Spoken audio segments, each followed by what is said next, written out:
የህዝብ ተሳትፎ ከሚረጋገጥባቸው አውዶች አንዱ ነው ሚዲያ። ባለፉት የለውጥ ዓመታት ይህን አውድ ከመገንባት ዘርፉን ከመደገፍ አንጻር በዚህ አውድ ላይ ምን እርምጃዎች መተናል ከሚለው ጥያቄን ጀምር አያይዘው እነዚህ መገናኛ ብዙሃን ባለፉት የለውጥ ዓመታት እንዴት ተራመዱ በርሶ እይታ?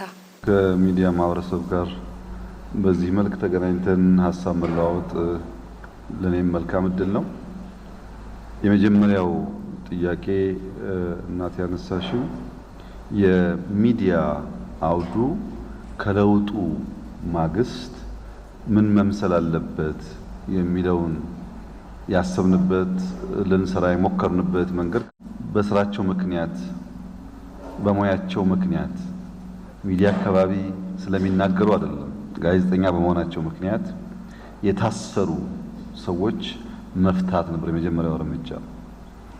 ጋዜጠኞች ከፈታን በኋላ ብሎገርስ ሆነው በዛን ጊዜ አገላለጽ አሁን ወይ ዩቲዩብ ወይ ፌስቡክ እንደምለው ሊሆን ይችላል ብሎገርስ ነበሩ። እነሱ እንዲከፈቱ ሆኗል። ኢትዮጵያ ከውጭ የሚሰራጩ ሚዲያዎች በሾርት ዌቭም በቲቪም ጃም ታደርግ ነበር። ከዚያ በፊት የጃሚንግ ስርዓቱ እንዲቀር ተደርጓል። ምንም አይነት ሀሳብ እንዳይታፈል ለመልቀቅ ተሞክሯል። የተዘጉ ሚዲያዎች ሀገር መግባት የማይፈቀድላቸው ሚዲያዎች ወደ ሀገር እንዲገቡ ተፈቅዶላቸዋል። ከሚዲያቸው ጋር ተያይዘው የተከለከሉ ጋዜጠኞቹም እንደዚሁ መግባት መስራት እንደዚሁ ተፈቅዶላቸዋል። አሳሪ ህጎች በተለይ የጸረ ሽብር ህጉ ከሚዲያ ጋር ተያይዞ ለመናገር እድል የሚሰጥ ስላልነበረ ያም እንዲሻሻል ተደርጓል። ነገር ግን በሪፎርሙ የነበረን ሚዲያን የመክፈት ሁሉም ሀሳብ ካለከልካይ እንዲንሸራሸር ማድረግ ምንም ችግር አልባ ጉዞ አልነበረም። የሚዲያ ማህበረሰቡ ልክ ታስሮ እንደቆየ ጥጃ ነበር። ታስሮ የቆየ ጥጃ ሁለት ባህሪዎች አሉት። አንደኛው ባህሪው ታስሮ በመቆየቱ ምክንያት እንቅስቃሴ ስላለመደ ይተሳሰራል። እግሩ እንደፈለገ አይታዘዝለትም። በዚያ ምክንያት ሚዲያው ሲከፈት ዘሎ መግባት የተቸገሩ ሰዎች አሉ። ሁለተኛው የጥጃው ባህሪ ደግሞ ዝም ብሎ መዝለል ነው። እቃም ቢኖር መጣድም ቢኖር መዝለል መስበር ነው። ገና ጉዞ የሚለማመድ ስለሆነ በዚያ መልክ ልክ ሚዲያው በቀላሉ ወደ ኢንዱስትሪው መግባት የተቸገሩ ሙያው ያላቸው እውቀቱ ያላቸው ሰዎች አሉ። ወደ ሙያው ደግሞ ሲገቡ ኤቲክስ የሚባል ነገር ያልተከተሉ ነፃነትን በቅጡ ማስተዳደር የተሳናቸው ሰዎች ነበሩ። በዚያ ውስጥ ነው እንግዲህ የተንሸራሸረ አሁን ባለበት ደረጃ የደረሰው ከነችግሩም ቢሆን ማለት ነው። የኛም ጉዞ ልክ እንደዚህ ተፈትሾ ምን ጉዳት ምን ጥቅም ነበረው፣ ምን ጠንካራ ምን ደካማ ጎን ነበረው እያሉ እየፈተሹ መሄድ ያስፈልጋል። ከሪፎርም በኋላ የሚዲያ አውዱ እንከን አልባ ሆኖ ሁሉ ነገር የተመለሰለት አይደለም። በመረጃ በገንዘብ አልፎ አልፎም የሚናገሩ ሰዎችን በማግለል ችግሮች አሉብን። ባህል ስለሆነ የሚለቅ ስላልሆነ በንጽጽር ደግሞ የተከፈቱ ጉዳዮች አሉ። ያንን መጠቀም ላይ ግን ሙያተኞች በተለይ ሙያተኞች መልሶ ማሰብ ህግን ሙያን እንዴት አጣምረው የሚፈልጉትን ስራ እንደሚሰሩ ማስኬድ ላይ ተጨማሪ ራሳቸው መፈተሽ የሚኖርባቸው ይመስለኛል። ክቡር ጠቅላይ ሚኒስትር እጅግ አድርጌ አመሰግናለሁ። ሚዲያዎች ባለፉት 8 የለውጥ ዓመታት ያስመዘገቡትን ለውጦች አይተናል። በተለይ የክልል ሚዲያዎች የሀገራችንን እምርታ ከማስመዝገብ አንጻር እንዲሁም ለትርክት ግንባታ ያደረጉትን አስተዋጽኦ እንዴት ይገልጹታል? አመሰግናለሁ። ዛሬ ክልል ሚዲያዎች ምን ሚና ነበራቸው ለሚለው ባልተሟላ መረጃ ላስታስታችሁ አልፈልግም። ነገር ግን የሚዲያ ቋንቋ ሎካሊ ሲበዛ ለምሳሌ በፋና እንደቀረበው ከአንድ ሴንተር የሚሰራጨው ብቻ ሳይሆን በየብራንቾቹ ሎካል ስራዎችን ማስተራጨት ሲጀምሩ በዚያው ልክ ሐሳብ ሁሉ ጊዜ የሚተክለው ነገር ስላለ የሚሰራው ነገር ስላለ የሎካል ሚዲያዎች የሪጅን ሚዲያዎች ሚናቸው ቀላል ነው ብዬ አላስብም። ግን በተሟላ መንገድ በኩራት ለመናገር ዳታ ያስፈልገኛል። ማን ምን ሰራ፣ ምን ያክል ሰራ፣ ምን ያክል አጠፋ እነሱን ሳላቅ ደግሞ ዝም ብዬ ብናገርም ትክክል ስለማይመጣ ከመስፋቱ ጋር ተያይዞ ያሉ መልካም ስራዎች ይኖራሉ። ከመስፋቱ ጋር ተያይዞ ያሉ ደግሞ የሙያ እጥረቶች በፌዴራልም በክልልም ሊያጋጥም እንደሚችል ግን መገመት የሚያስቸግር አይመስለኝም። በሀገራችን በዓለም አቀፍም ደረጃ ሚዲያ ትልቁ ድርሻው ህብረተሰብን ማሰባሰብ፣ ማስተባበር፣ ልማት ስራዎችንና የሀገርን የወል ትርክት ወይም የሀገራትን ሀሳብ ማስተጋባት ነው። ከዚህ አንጻር የሀገራችን ሚዲያዎች እንዴት ይገመግሟቸዋል የሚለውን ጨምረው። የኢትዮጵያ ሚዲያዎች በምን ቅርጽ በምን መልክ ስራቸውን ቢከውኑ ይሻላል ታስባለህ ለተባለው ያው በጽሁፎቼ ላይ እንዳስቀመጥኩት እውነት የሚናገሩ ሚዲያዎች ያዩትን የሰሙትን በኮግኒቲቭ እውቀት ብቻ ሳይሆን ኤምፒሪካል በሆነ መንገድ ያን ኢንሲደንት ከቦታው ከሁኔታው ጋር አያይዘው እውነትን የሚገልጡ ቢሆኑ ጠቃሚ ነው ብዬ አስባለሁ። እውነትን መግለጥ ቀላል ነገር አይደለም። ዋጋ የሚያስከፍል፣ ገንዘብ የሚያሳጣ፣ በወዳጅ የሚያስጠላ ብዙ ጉዳዮች ሊተረኩበት ጀግኖ መፈጸም የሚችል ሚዲያ ቢሆን ይጠቅማል ብዬ አስባለሁ። ሁለተኛ የጋራ ማንነት ላይ የጋራ ማንነት የሚገነቡ ቢሆኑ የመጀመሪያው ከአሚኮ ጋር የነበረኝ ቆይታ 9 ዓመት ገደማ ነው። መለስ ብለህ ብታየው ይሄንን ነው የሚያሳየው። ለምሳሌ የአማራና የኦሮሞ ሕዝብ ታሪክ የዛሬ 100 ዓመት አይጀምርም። 300 400 ዓመት ወደ ኋላ ብትሄድ ጎንደር ላይ ወሎ ላይ የጋራ ታሪክ አላቸው። በጋራ መንግስት መስርተዋል፣ በቋንቋ ተግባብተዋል፣ ተዋልደዋል። ሚዲያዎቻችን ግን ያንን ጉድ አይፈልጉትም። ያ አብረው የነበሩበትን ጊዜ አይፈልጉትም። በሆነ ጊዜ የተጣሉበትን ጉዳይ ያነሳሉ። ኢንሲደንት ወይም ኬዝ ስተዲ በአካዳሚክስ ይታወቃል። አንድ ኬዝ ላይ ይጠናል። ነገር ግን ሚዲያዎች ኤምፒሪካሊ ኩነትን ከወቅቱ ከከባቢ ጋር አስተሳስሮ ማሳየት ቢችሉ ኖሮ አብዛኛው የጋራ ማንነት ያጣንባቸው ልምምዶች ይቀረፋሉ ብዬ አስባለሁ። የአሚኮ ወንድሜ እንዳነሳው ኢትዮጵያ በተሰራችበት አፈር ላይ የሚለያይ ሀሳብ ያለ አይመስለኝም። ጸቡ ያለው የአፈር ያጭቃ ከተቦካ በኋላ የተሰራው ጀበና፣ የተሰራው ሲኒ፣ የተሰራው ረከቦት ላይ ነው። የተሰራበት ሶርሱ ጭቃው ላይ አይደለም ጸቡ ያለው። ቅርጽ ከወጣለት በኋላ ወይም ቡና መቅጃዋ ሹላ ረዝማለች ወይም ቡና ማቀፊያዋ ሰፍታለች የሚያጣላን እንጂ የጥቁር ህዝቦች መነሻና መገኛ ብዙ የሚያከራክር ጉዳይ አይደለም። ያ ሰው የጠፈጠፈውን ጭቃ የፈጠረውን አዲስ ቅርጽ ግን ኢንክሉሲቭ ማድረግ ያስፈልጋል። የጋራ ማንነት ያለው ማድረግ ያስፈልጋል። በሆነ ጊዜ ሰዎች አንድን ዘውግ አጉልቶ ሊሆን ይችላል። ያ እንደማይጠቅመን አየነው። አሁን ቆም ብለን ማሰብ ያለብን የነበረውን ብልሹ አሰራርና ልምምድ ማስፋት ሳይሆን ከዚያ መለስ ብለን በሚያሰባስበን አንድ በሚያደርገን ትክክለኛውን ቅርጽ በሚያሰጠን አንዳንዴ የተሰራውን ጀበና ብቻ ሳይሆን ጀበና የተሰራበትን ጭቃና አፈር በሚፈትሽ መንገድ ቢሆን ይበልጥ ለጉዟችን የተመቸ ነገር ይፈጥራል ብዬ አስባለሁ። ሚዲያዎች ሲቪክ ልምምድ ልክ እንደዚህ ያለ ልምምድ እንዲጎለብት ውይይት በውይይት የሚያምኑ ቢሆን ሚዲያዎች አንዳንድ ጊዜ ይቀናጁና አንድ አጀንዳ ማፍሰስ ይፈልጋሉ። ውሃ አጀንዳ እንደ ውሃ ፍሰት ነው። ማፍሰስ ሲፈልጉ የሚገዳደር ሐሳብ ሲመጣ በጣም ነው የሚሰማቸው።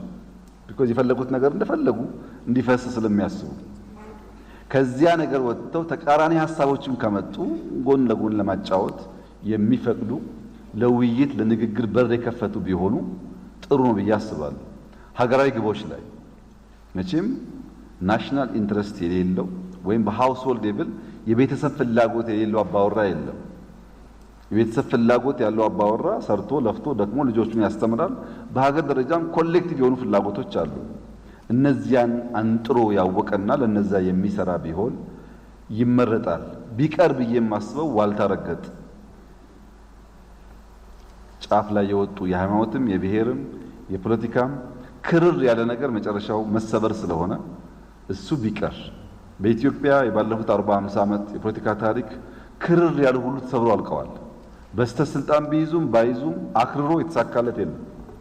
ከዚያ ትምህርት መውሰድና ሚዛናዊ ወደ መሆን መምጣትን ሚዲያዎች ቢገሩ ቢመሩ ቢያስተምሩ መልካም ነው ብዬ አስባለሁ።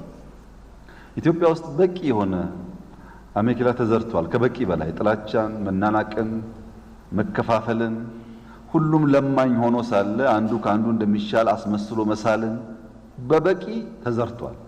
ያን መድገም ምን ያደርግልናል? ያማ ተዘርቶ ማያዋጣ መሆኑን ስላወቅን እንዴት እናቅናው ላይ የሚሰሩ ሚዲያዎች ቢሆኑ የተሻለ ነው ብዬ አስባለሁ። ከዚህ ጋር ተያይዞ ነፃነትን ማስተዳደር የሚለው ለሰው ልጆች ሁሉ ከሰው ልጅ የተፈጥሮ ጅማሬ ሰው ነፃነትን ማስተዳደር ይቸገራል። አርግ የተባለውን አያደርግም፣ አታርግ የተባለውን ያደርጋል። የሰው ባህሪ ነው። ሲያጣው በጣም ያዝናል፣ ይፈልገዋል፣ ሲያገኘው ያራክሰዋል። ለምሳሌ ስራ በጣም ፈልጎ በየማስታወቂያው ሲያነብ በእግሩ ሲንከራተት የነበረ ሰው ስራውን ካገኘ ከአንድ ወር በኋላ ያንን ስራ እንጀራዬ ነው ብሎ አክብሮ የሙያ ኤቲክስ ጠብቆ አይሰራም። እስኪያገኘው ነው ድካሙ፣ ሲያገኘው ይረክስበታል። ይሄ በሚዲያውም ዘርፍ ያለ ነገር ነው። በሚዲያው ዘርፍ ህግ ሲከፈት ለመስራት አስቻይ ጉዳይ ሲፈጠር ያንን ብቻ ተጠቅሞ በህግና በስርዓት መስራት ልምምድ ላይ በጣም በርካታ ችግሮች አሉ። ከነዚህ ችግሮች አንዱ አርዕስተ ዜና መሸጥ፣ ርዕሰ ጉዳይን መሸጥ፣ ጉዳይን መሸጥ ሳይሆን ርዕሰ ጉዳይን መሸጥ የኢትዮጵያ ሚዲያዎች አንዱ ስንክሳር ይሄ ነው። ከዚያ ቢወጣ ሪስፖንሲብል ብንሆን ብዬ አስባለሁ። ሚዲያ እኛ ብቻ አይደለም፣ የውጭም የውስጥም ሚዲያ አለ። የውስጥና የውጭን ሚዲያ መለየት ያለብን ብዬ የማስበው የውጭ ሚዲያዎችን ማየት ያለብን ሙቀት የሚለቁ ስለ ብርሃን ግድ የማይላቸው መሆኑን ማሰብ አለብን። እኛ ግን ሙቀቱ ከብርሃን ጋር ካልሆነ ኢኳሊ ኢንላይትን የማያደርግ ከሆነ ሙቀት ብቻውን ለሎካል ሰው መፍጠርና መስራት ዋጋ የለውም ብለን ማመን አለብን። ለውጭ ሰዎች ለምሳሌ የሚዲያ ሰዎች ተወያዩ ምን ያደርግላቸዋል? የኛን መወያየት፣ የኛን መመካከር፣ የኛን መማማር አይፈልጉም። የከፋውን ነገር ይፈልጋሉ። ለምን? በሙቀት በርዕሰ ዜና በአርዕስተ ዜና ስለሚገበዩ ስለሚሸጡ።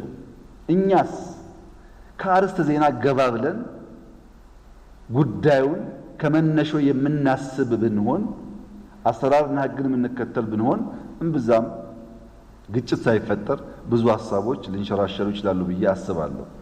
ተጎዳው፣ ተጨቆንኩ፣ መናገር አልቻልኩም የሚለው ሰው መናገር ሲጀምር የመጀመሪያ ስራው እንዳትናገር አንተን ማፈን፣ የሱን መብት ማስከበር ሳይሆን አንተ መሸበብም ስራው አድርጎ ይነሳል። ያ እንዳይሆን ቢደረግ መልካም ይመስለኛል። ዲጂታል በፌስቡክ በትዊተር ብቻ ሳይሆን በራሱ በሜንስትሪም ሚዲያው ቴክኖሎጂ በጣም እየተቀያየረ ነው ያለው። እንዳሉት የዋጋ ጉዳይ አለ፣ ታክስ ጉዳይ አለ። በአገር ውስጥ በቀላሉ ባለመገኘቱ ምክንያት የስራዎቻችን ኳሊቲ ከሳውንድ ሲስተም ጀምሮ ያነሰ የሚሆንባቸው ጊዜዎች አሉ። ያን ለመፍታት መጀመሪያ የሜንስትሪሙን ማዘመን ላይ ሙከራዎች ተደርገዋል። አሁን ደግሞ እንደተባለው ናሽናል ክላውድ ከገነባን በኋላ የኛ ሶሻል ሚዲያዎች አውድ ዳታ ስለሆነ እያንዳንዱ ኤክስቼንጅ ዳታ ስለሆነ ሎካል የሚቀርበትን መንገድ እየሰራን እንገኛለን። የሚዲያ ሰዎች ማወቅ ያለባችሁ እያንዳንዷ ከናንተ አፍ የምትወጣ ሐሳብ ወይም ወርድ ዴታ ናት፣ ገንዘብ ናት።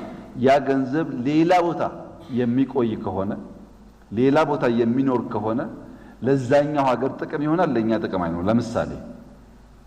ለምሳሌ በአርቲፊሻል ኢንተለጀንስ መዝሙር ወይም ዘፈን አልፎ አልፎ አማርኛ ወይም ኦሮምኛ ቋንቋው የሚደክምበት ምክንያት በቂ ዳታ የለውም ሲስተሙ ማለት ነው። በቂ ልምምድ የለውም ማለት ነው። ያ በቂ ልምምድ ያለው ዳታም ያለው ውጭ ሀገር ነው፣ እኛ ጋር የለም። ያም ዘፈን ያም መዝሙር የተሰራው በሎካል ዴታ ክምችት በመጠቀም አይደለም። ይሄ ቀላል ኤግዛምፕል ነው።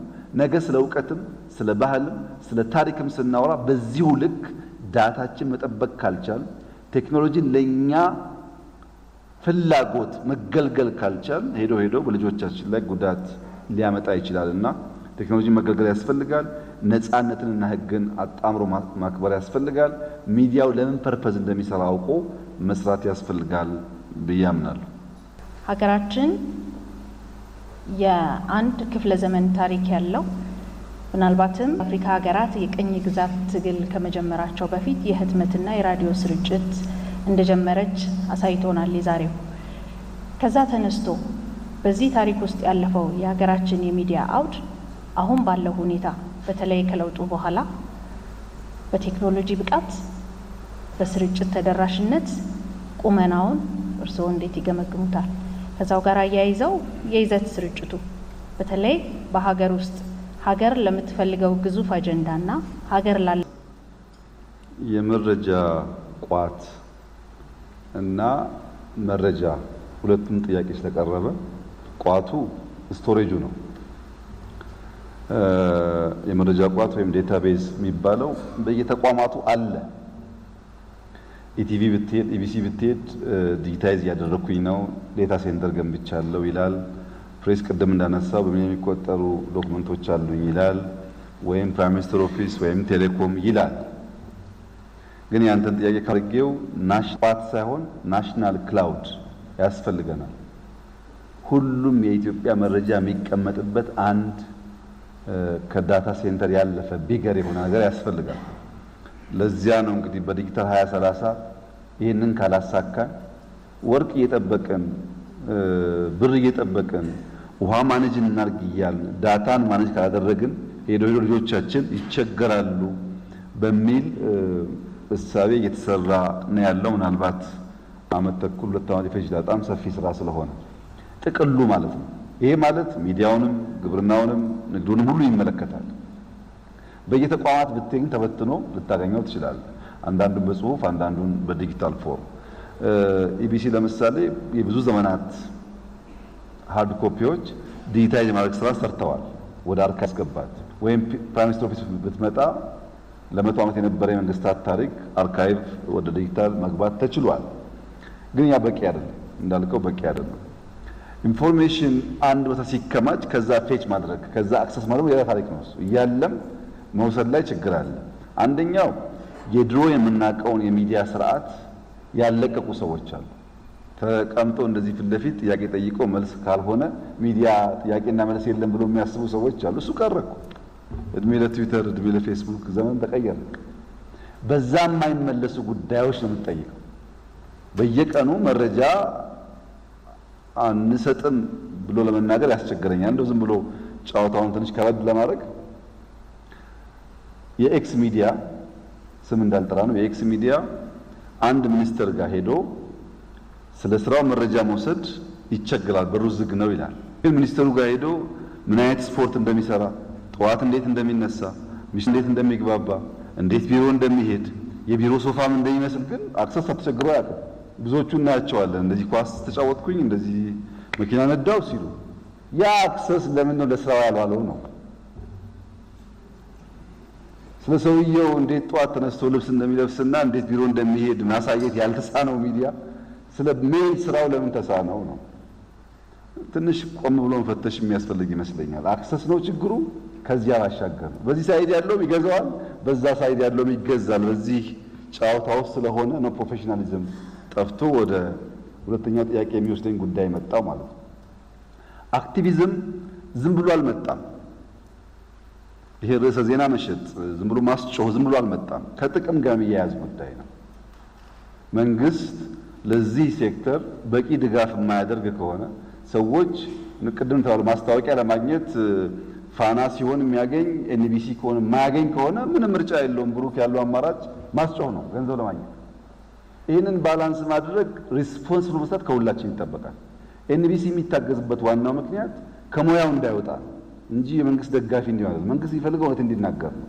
ከሙያው እንዳይወጣና ወደ ሸቀጥነት እንዳይቀይረው ሚዲያውን በቂ የሆነ ድጋፍ ያስፈልገዋል። እሱን ሞክረናል። ባለፈው ዓመት አስታውሳለሁ ከሚዲያ ሰዎች ጋር ስንወያይ ሞክረናል። እናሻሽላለን። አሁንም አቅም በፈቀደ መጠን እናሻሽላለን አስፈላጊ ስለሆነ። ግን ኢትዮጵያውያን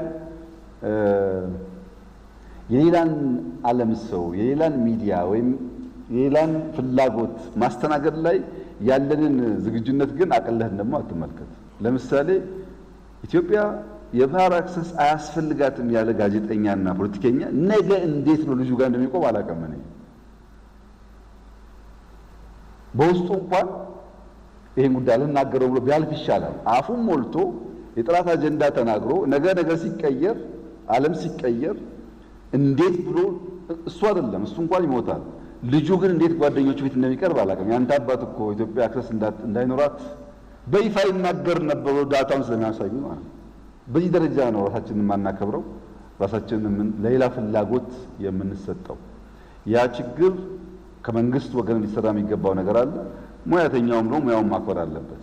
አሁን ቅድም መጀመሪያ ጠየቀችው እህቴ ለረጅም ዓመታት በሚዲያ ያገለገለች ስለሆነች በሷ ዘመን 10 ብር ለማግኘት ብሎ ነገር ማሞቅ በጣም ነውር ስለሆነ አታስበው። ሙያዋን አክብራ ደክማ ለይቱ ሙሉ ቆፍራ ነው የምትሰራው። አሁን ደግሞ መድከም ሰው አይፈልግም። ዝም ብሎ እየቃመ ከቦታው ሳይነሳ የፈለገውን የዓለም ጉዳይ የሚያነሳው።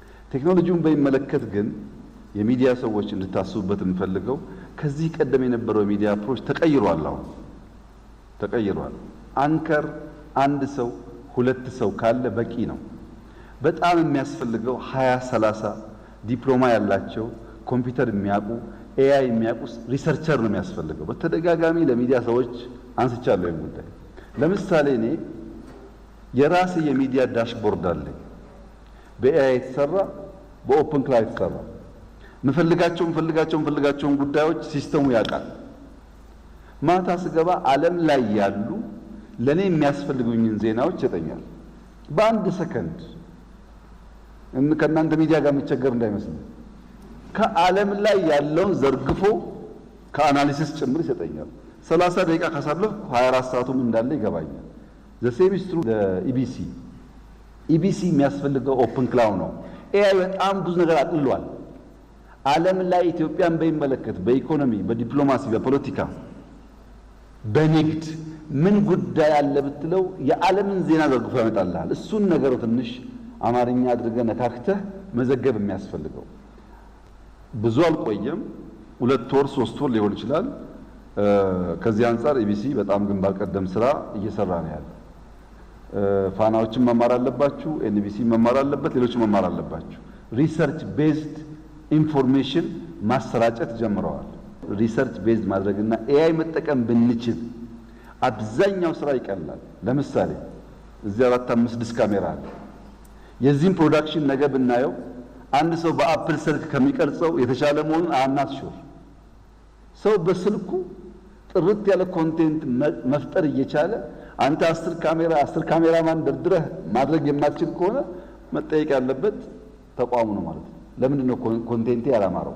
በሐሳብ ብቻ ሳይሆን በኢሜጅም። ያን እያደረግን ከሄድን ሚዲያው ሊያድግ ይችላል ብዬ አስባለሁ። የኢትዮጵያ ሚዲያዎች ታሳቢ ማድረግ ያለባቸው ነገር የሚያድግ ሀገር ሚዲያዎች ናቸው።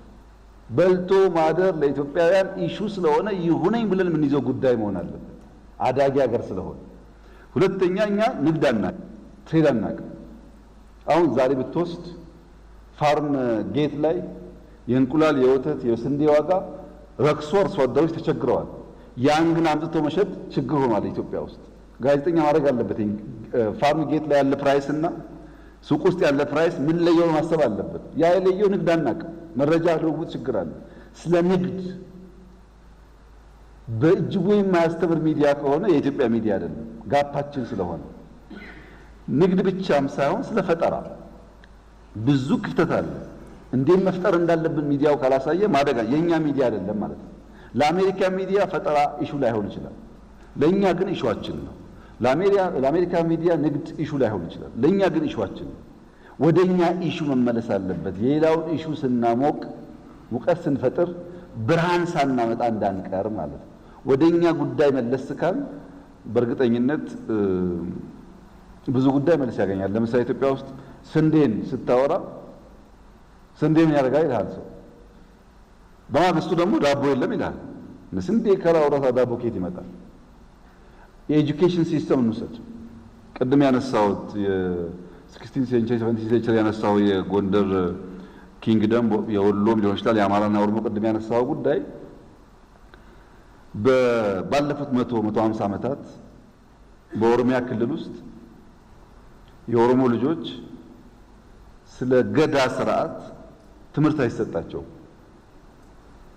አልነበረም ወይም ስለ ኤቲክስ ስለ ሰፉ ትምህርት አልነበረም ስለዚህ በገዳ ስርዓት ውስጥ ሰው ነው አክብሮ ከመጣ ይታቀፋል ያንተም ባይሆን ልጅ ይደረጋል ተርቦ ከመጣ አብላው የስልጣን ሽግግር እንዲመምሰል አለበት ሰላም እንዲጠብቅ ሚለውን ሳይሰማ ሳይማር ያደገ ሰው ሰላማዊ መሆን አይችልም ያን ማስተማር ለነገዎቹ ልጆቻችን አብረው መኖር እንዴት እንደሚቻል ለማሳየት ነው ሰፉ ማለት ወይም ኤቲክስ በደንብ አይገልጸውም ግን ኤቲክስ ማለት ግብረ ገብነት ብለው በአማርኛ አንድ ሰው ታላቁን እንዴት ያከብራል በምን ቋንቋ በምን ዘዬ ይናገራል ሲያጠፋ እንዴት ይቅር ይላል ሲቸገር እንዴት ለጋስ ይሆናል ለተቸገረ ሰው የሚለው ጉዳይ በዛ ውስጥ በትምህርት የምታገኘው ካልተማርኩ ከየትም አታመጣው እነዚህ ጉዳዮች በካሪክለሞቻችን መግባት አለባቸው ይሄን ደግሞ ሚዲያ እየሄደ ምን ኢምፓክት እንዳለው መዘገብ አለበት ሚዲያዎች ፕሮክሲሚቲ ከሌላቸው ቀርቦ ነገር ይየውን የማያዩ ከሆነ የተሟላ ነገር ሊሰጡ አይችሉምና እነዛን ብናደርግ የሚቀየር ይመስለኛል ያን ተጠብቆ ሆኖ ሚዲያዎቻችንም ምንም ስራ አልሰሩም ብሎ ማሰብ አስቸጋሪ ነው ባለፉት 3 ዓመታት መንግስት በመውቀስም ይሁን ልማት በመግለጥም ይሁን ማህበረሰብ ፐርስፔክቲቭ እንዲቀየር አመለካከቱ እንዲቀየር ለማድረግም ይሁን በጣም ብዙ ጋዜጠኞች ብዙ ስራ ይሰራሉ ንግድ እንደተጠበቀ ሆኖ ማለት በአረብኛው ፕሮግራም ራሱን ችሎ ፋና ኢቢሲ ነው ኪንግስ ኦፍ አባይ ትልቅ ስራ የሚሰራ ተቋም ነው ኪንግስ ኦፍ አባይን ጠላቶቻችን በጣም ይፈራሉ ያከብራሉ እኛ ደግሞ በጣም እናናንቃለን ይሄ ደግሞ እኛ ኢትዮጵያዊነታችን የራስ ማራከስ ማንነታችን ስለሆነ ካልሆነ በቀር እናንተ የምትሰሩት ስራ ብዙ አይን ገልጧል አረብኛ ቋንቋ መጠቀም መገልገል የነበረባት ኢትዮጵያ አላግባብ ከአድቫንቴጅ መውሰድ ካለባት ቋንቋ ርቃ ካለማንነቷ ሮንግ ነገር ሲሳል ምን እየተደረገ እንዳለ እንኳን ማጣቅ ሆናለች ከዛ አንፃር አንተና ጓደኞች ትልቅ ስራ መስሩት የኢትዮጵያ መንግስት በግሌም ትልቅ ክብር አለኝ ሀቅ ሁሉ ጊዜ ከውሸት ከቅጥፈት ጋር እኩል ሀብታም አትሆንም ነጋዴም ብትሆን አትችልም ባለስልጣንም ብትሆን አትችልም የሚዲያ ሰውም ብትሆን አትችልም በሁሉም መንገድ ሀቅ በጣም ደሃ ነች የራሷ ዲግኒፋይድ ማንነት ቢኖራት ቅጥፈት ነው ሀብታም የሚያደርገውና ሀብታም መሆን ከፈለክ ውጣ ካለህበት እንትን ሀቅን ከመረጥክ ግን በቃ ሀቅ የሚያስከፍለው ዋጋ ደግሞ አብሮ መውሰድ ያስፈልጋል ማለት ነው አሁን አንተ ብትዋሽው ነገር ብትል ብዙዎቻችን እንከተላለን ግን አንተ የምትናገረው ቁም ነገር ነው ትሰማለህ ለምን እንደተነገረ ታያለህ ኖት ትይዛለህ ላይፍ ትተረጉማለህ ኢትዮጵያውያን ንቁ እንዲተባላችሁ ነው ትላለህ እና ይሄ ምርጫ የራስህ ነው ሀቅ ከፈለጋችሁ ብዙ ፎሎወር ብዙ ገንዘብ አትጠብቁ ራሱ ሀቅ ገንዘብ ስለሆነ ማለት ነው ይሄ በየትኛውም የሥራ መስክ የሚያጋጥም ፈተና ነው በሚዲያ ብቻ አይደለም ተጠያቂነትን በሚመለከት ዋናው ፖሊሲ ህግ ላይ ቀደም እንደሰማችሁት ነው መጠየቅ ላይ ይቀርናል የዲስኢንፎርሜሽን ሚስኢንፎርሜሽንን ብዙ ሀገራት ህግ አወጥተዋል እኛም በአንዳንድ ጉዳዮች ላይ የፖሊሲ ክላሪቲ ያለ እንብዛም ግን ማስፈጸም ላይ ይቀርናል የሚቀር ለምንድን ነው ሚዲያ ጀማሪ ስለሆነ እንዳናጠፋው የሚል ስጋት አለ ሁለተኛ ደግሞ ሚዲያ ላይ ወጣ ሰው ሁሉ ጋዜጠኛ ነኝ ስለሚል ሁሉም ሰው ጋዜጠኛ ነኝ ይላል ጋዜጠኛ ትምህርት ቤት ሳይሄድ በጋዜጣ ላይ ምንም አይነት ይሄ ነው የሚባል አርቲክል ሳይኖረው በሆነ ዩቲዩብ አውርቶ ከዛ ለምን ዋሸ ሲባል ጋዜጠኛ ታሰረ ይላል ጋዜጠኞችም አንተ እኮ ጋዜጠኛ አይደለም ሙያ ሄታል አይሉትም ሁሉም ሰው ፌስቡክ አለው ሁሉም ሰው ጋዜጠኛ አይደለም ሁሉም ሰው ዩቲዩብ ቲክቶክ አለው ሁሉም ሰው ሙያውን ያቃል ማለት አይደለም ሙያቸውን መከላከል የሚገባቸውም ሰዎች መከላከል ላይ ችግር አለባቸው እንደ መንግስትም ችግር አለ ዋናው ሀቅን በሚመለከትና ተጠያቂነት በሚመለከት አብዛኛው ሰው የሚፈልገው እፍታው ነው እፍታ ደግሞ ለዛች ሞመንት ይጣፍጣል ቅባቱ ስላለ ለዛች ሞመንት እየቆየ ግን ፋት ነው እንደምታውቀው ለምሳሌ ዶሮ ላይላዩን ብትበላ ቅባትና ሽንኩርት ነው የምትበላው። ጠልቀህ ከገባ ግን አጥንታል። ጠልቀህ ስትገባ ነው ትልቁ ነገር የምታገኘው። ፍታውን ብቻ እየወሰድክ ፋት እየሰበሰብክ የበላ ይመስልሃል እንጂ ሽንኩርት በልተህ የበላ ይመስልሃል እንጂ ጠልቀህ አጥንት ካላወጣህ ትክክለኛውን ፕሮቲን አታገኘው። ያ እንደየሰው ውሳኔና መሻት የሚወሰን ይሆናል። ነገርን ጊዜ ወስዶ በዴፕስ ለመማር ለማወቅ ለመስራት መሞከርና በፍጥነት ደግሞ ገበያ መሰብሰብ የየሰው ባህሪ የሚወስነው። በእኛ ጉዳይ ግን ገና ጀማሪ ስለሆን ጠብቁ። እንደዚህ አይነት ነገር ጊዜ ይፈታው የሚሄደው በቂ ነገር እንዲመጣ ኢትዮጵያ ማደግ አለባት። ያደጉ ሀገራት እኮ ለሚዲያ የሚወጣ 1 ቢሊዮን 2 ቢሊዮን ገንዘብ እኮ ተራ ነገር ነው ለነሱ። ለኛ ውድ የሆነብን ምክንያት ማደግ ስላልቻልን። ስናድግ ሊስት የሆነ ፕራዮሪቲ የሚሆነው ለሚዲያ ተቋማት የሚያስፈልጋቸው ነገር ማሟላት፣ መንግስትም የግል ኩባንያዎችን በቀላሉ የሚያደርጉት ሊሆን ይችላል። ያ እስኪመጣ ድረስ መቸገር እንዳለብን ማሰብ ጥሩ ነው። አጀንዳ ሴቲንግ ለሚዲያ ሰዎች ወሳኙ ተግባር ነው። አንድ የሚፈልግ ሐሳብ አንጥሮ አውጥቶ ያን ሐሳብ የሚመግቡ ዳታዎች ሰብስቦ ሰውን ኤጁኬት ማድረግ ኢንፎርም ማድረግ የሚዲያ ተቋማት ባህሪ ነው። አጀንዳ ለይቶ መጠቀም ያስፈልጋል። ብዙ ጉዳይ አላት ኢትዮጵያ። የጉዳይ ችግር የለባት። ብዙ ጉዳይ እነዛን ጉዳዮች ጊዜ ወስዶ አውቆ ማሳወቅ የሚዲያ ተቋማትና ግለሰቦች የሙያ ግዴታ ይመስለኛል።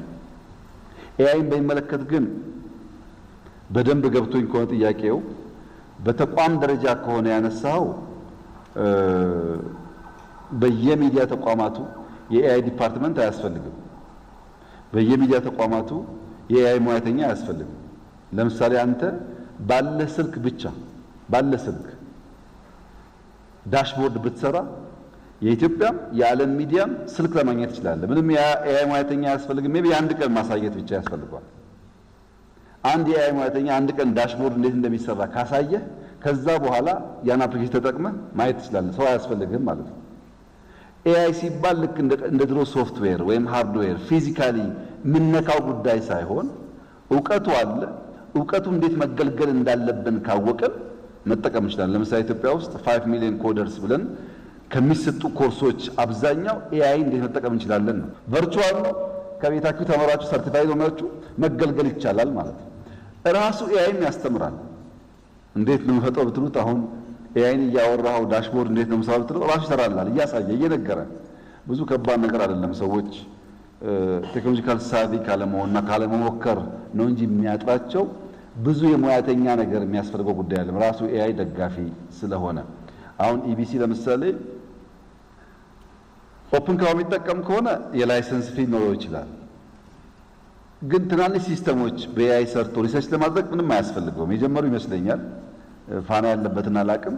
ሁሉም ሚዲያ ግን ማድረግ አለበት። ለምሳሌ ኤንቢሲ ብሩክ ማድረግ ያለበት 10 ወጣት ኮምፒውተር የሚችሉ ዲፕሎማ ያላቸው ልጆች ባይኖራቸውም ችግር የለውም። ካሉ አንድ አንከር ካለ በቂ ነው። አንድ አንከር ነው የሚያስፈልገው። እንደ ድሮ በየሁሉ የስፖርት ዜና የእንትን ዜና እያሉ ሰው መደርደር አይደለም። አንድ ሙያተኛ ሌላው ሪሰርች ነው። ከተቻለ 4-5 አድርገው አንድ ስለ እንግዲህ ብዙ ለገንዘብ ቁጠባ ብዬ በዛ አፕሮች ከተኬደ ብዙ ጉዳይ ይፈታ ይመስለኛል። ፐልስ ኦፍ አፍሪካ ላይ ቅድም በደንብ ተቀምጧል። ግን እኛም ጋር ችግር አለ። እናንተም ማድረግ ያለባችሁ ነገር አለ። ፐልስ ኦፍ አፍሪካ ለኛም ለአፍሪካም በጣም ወሳኝ የሚዲያ ተቋም። ለምሳሌ ውጭ ጉዳይ ሚኒስቴር እኛ አፍሪካ ላይ ካሉን ኤምባሲዎች 10 ሀገር መርጦ ኬንያ የሆነ 10 ሀገር መርጦ እዛ ላለ አምባሳደር ፐልስ ኦፍ አፍሪካ ስለሚመጣ በዚህ ጉዳይ ሪሰርች አድርጋችሁ ኢንተርቪው የሚደረጉ ሰዎች የሚታዩ ቦታዎች ለይታችሁ ቀጠሮ ያክጠብቁ ነው ውጭ ጉዳይ ጽፍላቸዋል። አንድ ፐልስ ኦፍ አፍሪካ ሪፖርተር ኬንያ ይሄዳል፣ ጋና ይሄዳል፣ ናይጄሪያ ይሄዳል። 10 ሰዎች ይወጣሉ። ኤምባሲ ፕሮግራም ይዞላቸዋል። በአንድ ሳምንት በ10 ቀን 20-30 ሰው አናግረው ይመጣሉ። 10 ሰው ከሄደ 100 ኮንቴንት አላቸው። የአፍሪካን ጉዳይ ከሞላ ጎደል በየቀኑ ማውራት ይችላሉ ማለት ነው። በእንግሊዘኛ ማውራት በአረብኛ ማውራት እሱ በቂ አይደለም። ሰው መስማት የሚፈልገው ራሱን ነው። የሱን ቋንቋ አይደለም ራሱን። በእንግሊዘኛ እያወራ ስለ ናይሮቢ ማታወራ ከሆነ ስለ ቦሌ ልታወራ ከሆነ አይሰማህም። ስለሱ ጉዳይ ማውራት ያስፈልጋል። ቋንቋውን ብቻ ሳይሆን ስለሱ ከባቢ፣ ስለሱ ፍላጎት፣ ስለሱ መሻት። ያን ካላደረግን ፐልስ ኦፍ አፍሪካ መሆን አይችልም። ኢቢሲ ቮይስ ኦፍ ኢትዮጵያ ብሎ የጀመረው ቅድም ቢኒያም ያነሳው ቮይስ ኦፍ ኢትዮጵያ ነው የሚሆነው።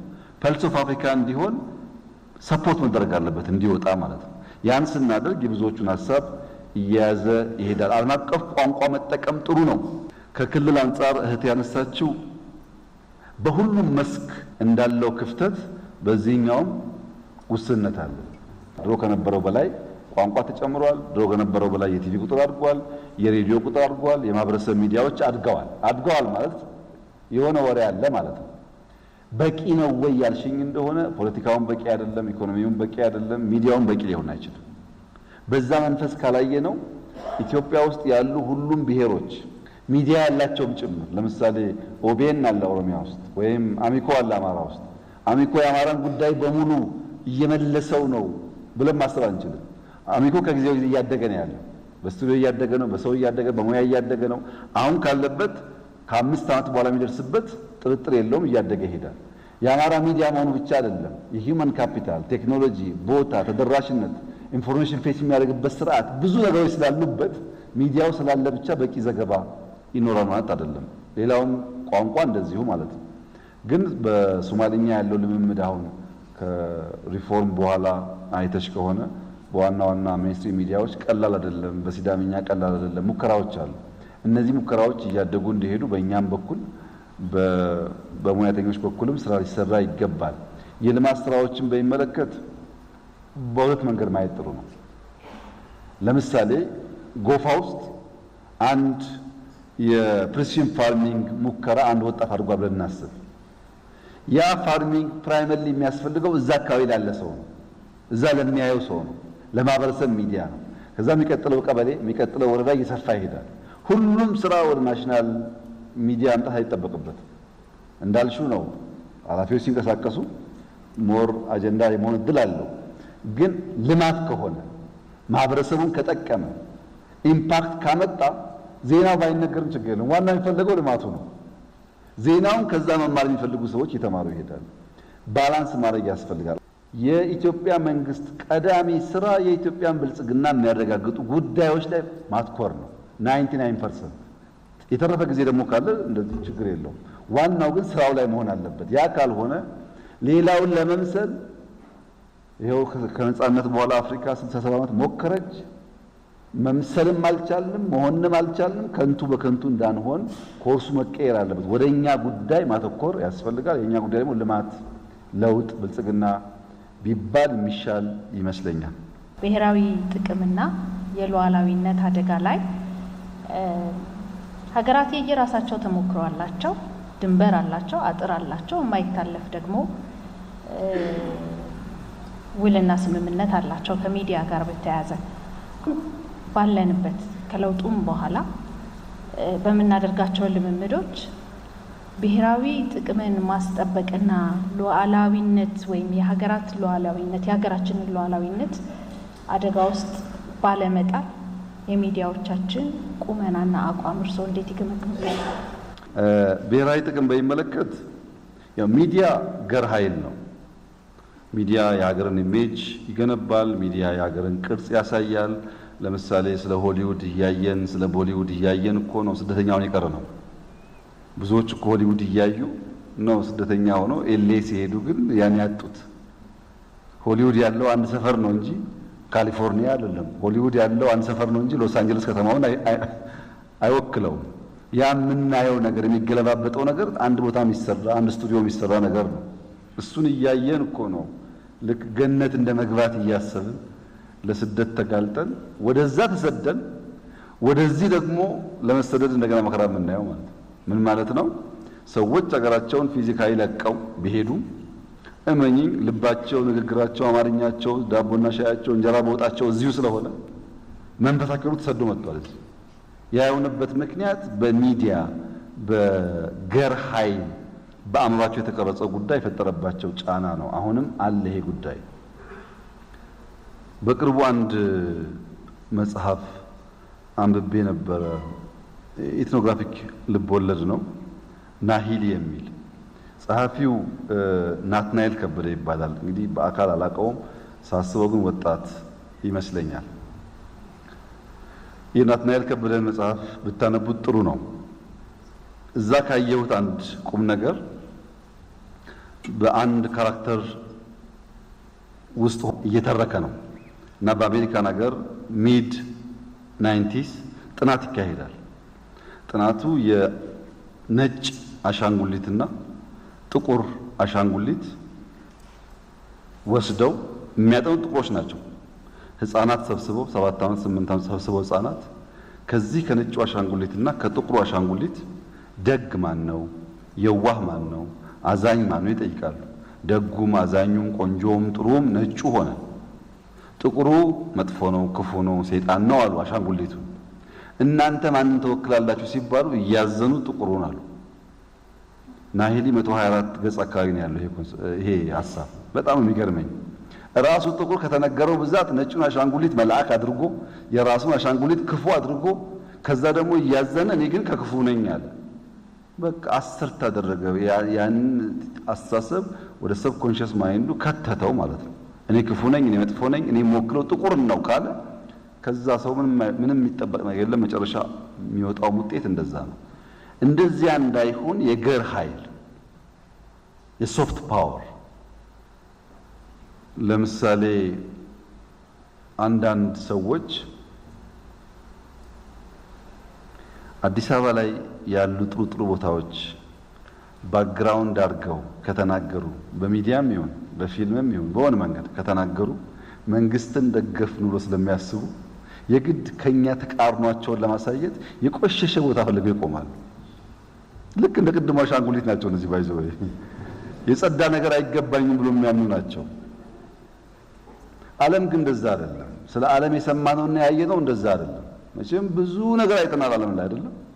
ስለ ሁሉም ዓለም የሰማነው ያየነውና ስንሄድ ያገኘነው አንድ አይደለም። ዓለም ማንነቱን ነው የሚገልጠው። ኢትዮጵያውያን የኛን ብርቅዬ ማንነት ለመግለጥ በጣም እንቸገራለን። ብዙ የሚያስደንቅ ሀብት ያለው ሀገር ነው።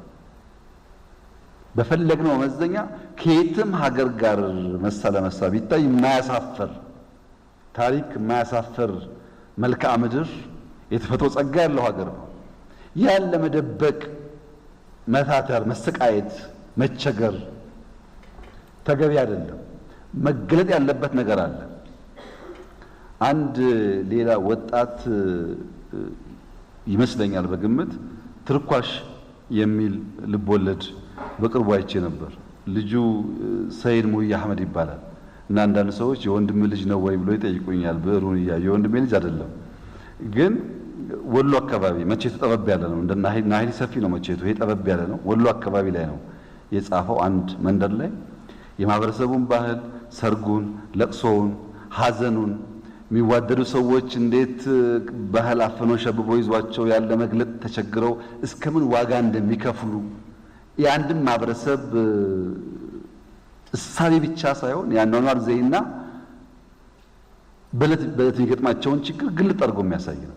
አሁን እንደዛ አይነት ጽሁፎች ያን ቦታ ጓጉተን እንድናይ፣ ወሎ ሄደን ወረዳው እንድንፈልግ፣ ያ የተባለው መልክዓ ምድር እንድናይ፣ ያችን ካራክተር እንድንፈልጋት ያስገድዳሉ።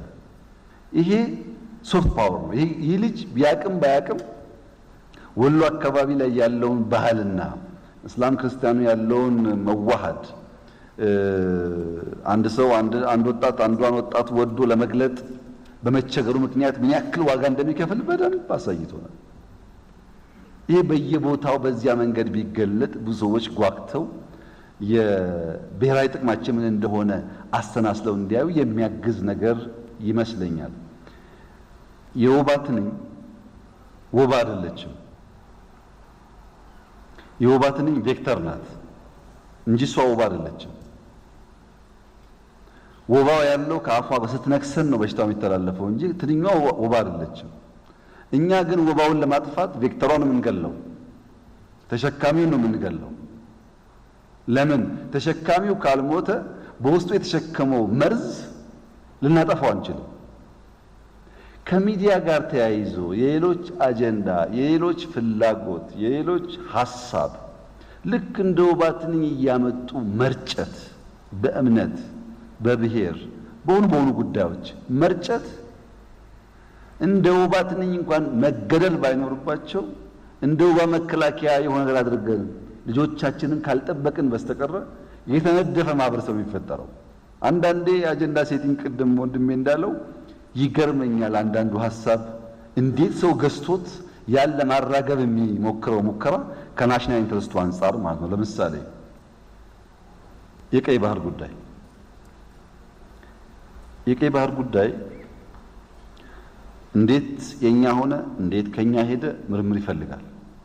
እንዴት ማግኘት እንችላለን እንዳናገኝ ምን ያክል ሰው ይፈልጋል። እንዴት አድርገን ነው የምናሳካው ብዙ ስቃይ ይፈልጋል። አትሊስት ግን ኢትዮጵያውያን ያስፈልገናል ላይ ነው። በዚያ ምክንያት እኮ ነው መከራ የምናየው። ማዳበሪያ እኛና ኬንያ ገዝተን ኬንያ ናይሮቢ አድርሰው የሚሸጡበት ዋጋና እኛ ኢትዮጵያ የምናመጣበት ዋጋ አንድ ሊሆን አይችልም። ነዳጅ እኛና አንዱ ጎረቤት ሀገር ገዝቶ ሊሆን አይችልም። ፕራክቲካሊ እያየ ነው መከራው፣ ችግሩን እያየ ነው። ይሄ ጉዳይ እኮ ያስፈልጋል ብሎ ለማሰብ እንዴት ኢትዮጵያውያን ያውም ሚዲያ ላይ የምናወራ ሰዎች እንቸገራለን። ስናሳካው መዋጋት የለብንም፣ ሰው መሞት የለበትም ምናምን አካባቢ ላይ ዲፍረንስ ይኖር ይችላል። አስፈላጊነቱ ላይ ግን መለያየት ተገቢ አይመስለኝም። ጋዜጠኞች ገለልተኛ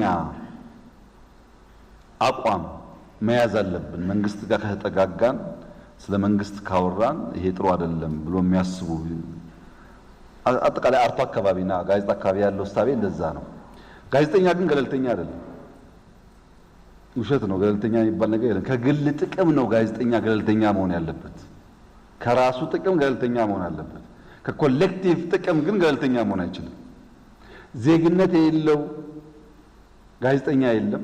ለሰው ልጅ ደህንነት የማይገደው ጋዜጠኛ ሊኖር አይችልም። ያዳላል ማለት ነው። ሰው እንዳይሞት ካለ ያዳላል ማለት ነው። ሰው በልቶ ማደር አለበት፣ ልማት ያስፈልጋል ካለ የሆነ ፍላጎት አለው ማለት ነው። ለግል ጥቅሙ ግን ገለልተኛ መሆን አለበት። ባጭሩ ሚዲያ የሀገር መንፈስ ነው። ያ የሀገር መንፈስ ከተሰበረ አካሉ መድቀቁ አይቀርም።